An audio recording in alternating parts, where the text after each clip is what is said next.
Hello, friends, and it's time. It's time for another installment from our wonderful friend, Not a Milady. This is My Time Among the Otherkin Legbeards, Part 4.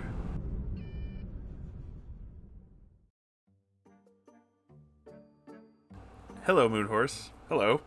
And the Moonherd. And welcome to the final installment of my Otherkin Legbeard tales. Oh, this is the end. Okay. I just wanted to briefly say thank you to Moonhorse and to all of you for all of your wonderful support. Well, we're always happy to help people. That's kind of what we do here. I finally feel vindicated after all those years, and I didn't realize how much of a load I'd been carrying for so long. It feels really good to get these stories off my chest. Hey, anytime. I like hearing from all of you. Anyhow, let's dive into the final tale of my saga. Throughout my 8th grade year, hanging around these Legbeards, I changed, and not necessarily for the better. These Legbeards, as well as some members of my original friend group, would constantly put me down for my appearance, especially my hair. I have beautiful, naturally curly hair. Not sure why they, especially Bella, were so adamant that I change it. They told me that it was gross and it looked messy, and that I never took care of myself, and that no one would ever find me attractive because of my big, wild, curly hair. Wow, what a bunch of assholes. At first I'd argue with them and kept my hair curly, but after a while their comments started to get to me. I straightened my hair every day for months and months and destroyed it. It was horrible. It turned a really dull, ashy color and lost its shine and volume. It would also break if touched too much. It took me forever to make it healthy again. Fermented rice water and hemp seed oil are magic. I'm going to have to try that. I do straighten my hair every day, but not super heavily. And I've been doing it for years. If you don't, honestly, it's so naturally wavy, I just have to cut it, and that is simply not an option. I was also made fun of for my body. I was never overweight by any means, but you know how when some girls start to go through puberty and they get a lot of baby fat in the stomach area? That was me. I tried out for many different sports in my childhood, and the beards would always have something to say about it. Well, they never let a fat girl on the volleyball team. Yeah, the basketball team talks about fat your stomach jiggles when you run, right? It's funny how stupid you look when you miss that spike. You look like a busted can of biscuits in your bathing suit. I repeat, what a bunch of fucking assholes. I eventually stopped trying out for things, wore only baggy jeans and hoodies, never styled my hair, except for straightening it, and never worked up the courage to try makeup until I was well into my high school years. I remember once when Noodle and Bella met my family for the first time. Bella was in my music class, and we had performances together. My mom took my brothers to one of these performances. To preface, my brother had a lot of health issues. He had a stroke when he was a baby, as well as a genetic disorder, which put him far behind kids his age. As a result, he didn't really understand that during a musical performance, you should be quiet.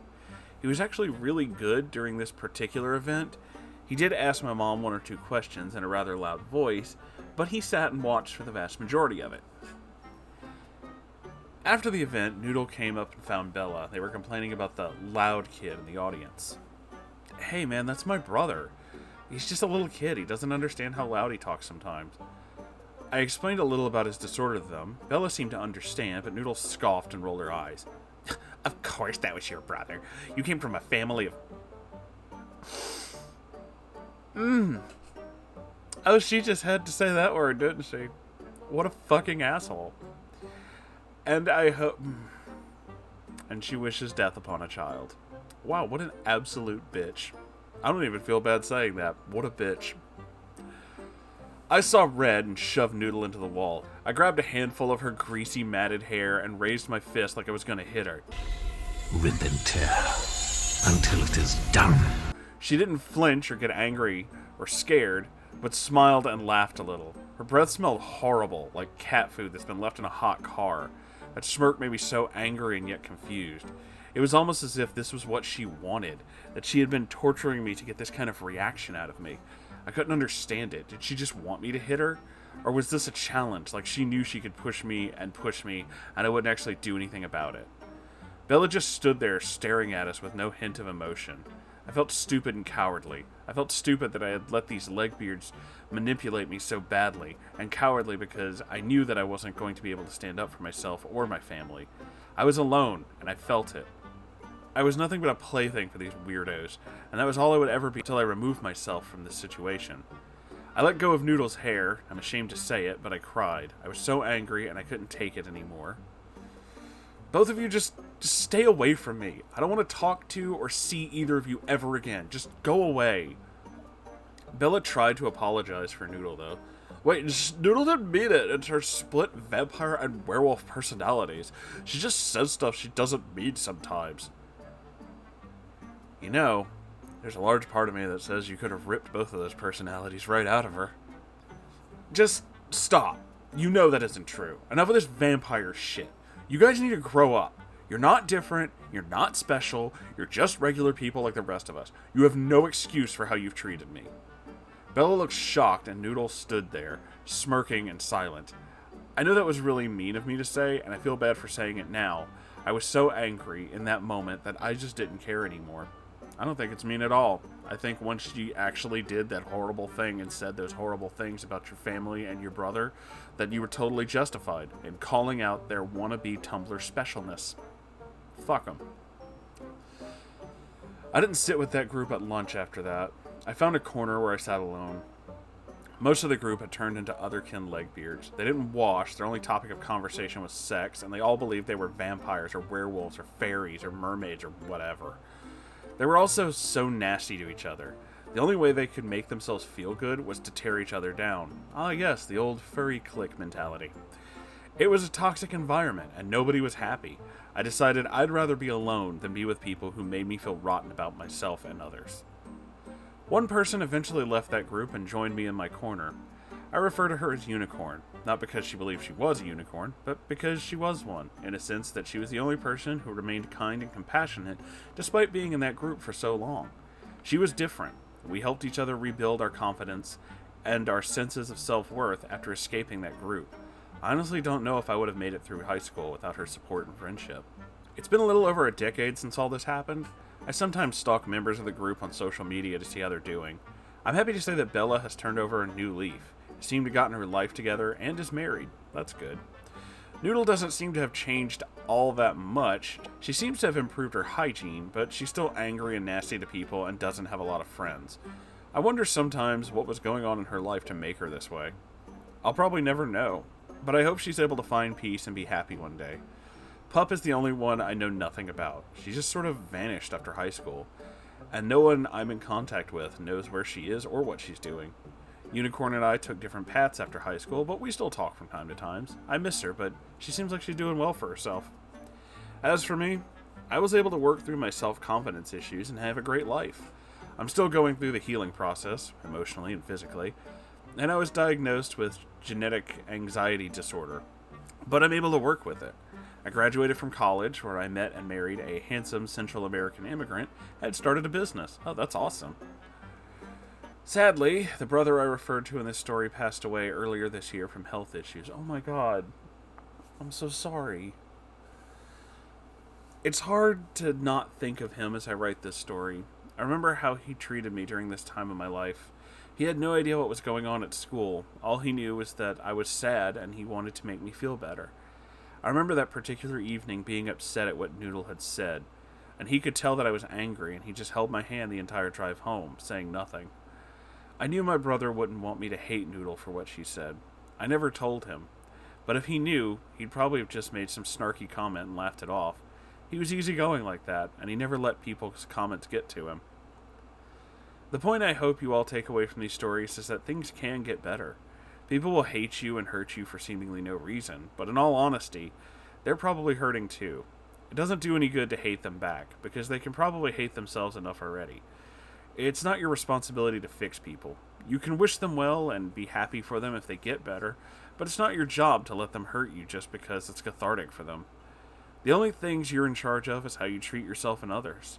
I've also learned that forgiving someone doesn't mean you have to like them or pretend they never hurt you.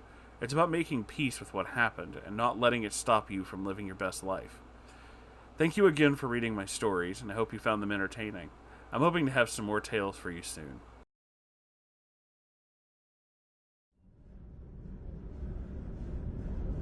not a milady. That was a fantastic ending. That was really good. I'm really happy that you were able to get away from this horrible group. And, I mean, though Bella was the one who kept constantly spouting all this nonsense, she did seem the most stable. First off, we'll address this in a weird way. Let's go from kind of the ending up. First off, you're right. Letting go of things is the best way to move. That's the way you kind of, find peace and walk away. You don't have to necessarily like the person. There's a lot of people that I've just kind of accepted, this is what happened, and this is how it will be, and that is all, and moved on with my life, because I don't really want to, meet those people and talk to them. I don't have any kind of, idea that somehow we'll suddenly start getting along and then everything will be better. No, they were horrible people. What they did is horrible, and this is just the way they are. But it's not my job to let them take up space in my mind, They don't get to live there rent-free. They can just go away. I definitely see there is a given some of my comments earlier in this, a deviation between how you and I handled situations like that. I think that, honestly, if we're being honest, completely honest, you did the right thing. You honestly did better than your favorite Uncle Moonhorse would have, because if I was in a situation in the similar thing where somebody decided to say that about one of my family members, I would have absolutely fucking destroyed them. And yeah, it'll probably get me in trouble, and yeah, maybe I'll feel bad about it later, but they don't get to talk shit without getting hit. That crosses a line. It just crosses a line for me. And granted, some people handle these things better, obviously, this story, and can move on and have better things with their lives, but I don't know, man, that's just me, I guess. And hopefully it's just me. I mean, don't escalate if you don't have to, kids. That's actually a good piece of advice. I'm not the best role model. Can we just say that? Yeah. I am glad that some of them definitely grew out of this, but I'm not surprised that others haven't. These stories have had a lot of interesting moments in them, and a lot of interesting parts, but I can definitely say this, what seems like a throwaway tidbit, describing the lunch table and how they were constantly at each other's throats and going back and forth and just being really mean to each other. That I know. That I am all too familiar with. I have seen so many chat groups, specifically furry chat groups, who do this exact thing on an almost constant basis. It is constantly, overtly sexual, and then really angry, just backstabbing, and everybody's going behind each other's backs, and if you are, if you're RPing with one group, then, you're not supposed to do this with another, and then they get bad, and they go back and forth. You can literally be the one in the group who does nothing, as in, barely speaks to anybody, and is just there because you have friends. That was kind of how I was in a lot of these groups. The vast majority of the time, I was either, brought in because I know how to make certain systems work. I was an admin in some of these, or I was there because I have a friend or friends who were just no, you should come hang out, and I just kind of talk to them. You can literally be somebody who sits in the corner and says literally nothing the vast majority of the time, and there will still be people who find a reason to hate you. That is exactly how drama-fueled and insane a lot of it is. Which, one of the many reasons I know you're all shocked that I fucking bailed on the entire community. That I was just I don't have time for this bullshit. I just don't. I don't really want my life to be filled with this kind of fucking bullshit for the rest of my days. Just, nah, fam, I'm good. I'm gonna go do other things. I honestly, when it comes to socializing, before, I made this wonderful little family, well, I didn't make it, you all made it, let's be honest. Before this all started happening, I had more fun playing, like, The Sims than I did hanging out in a lot of these, like, chat groups, because at least fake robot people doing fake robot things in a fake robot city were positive and happy. That is not what I got from a lot of these groups. So, that says something, I think. It says a lot of things. But, this is the end of this fantastical tale, and thank you so much again, Natamilady, for sharing this with us.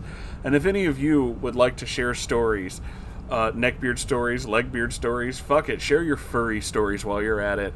This is a trash heap. Let's just go for it. I don't even care anymore. I want to read all the weird shit. That's just who I am. Send it to my subreddit, r/Moonhorse stories. You can send anything there. That's the best part of the whole moon cult, is we just love everything.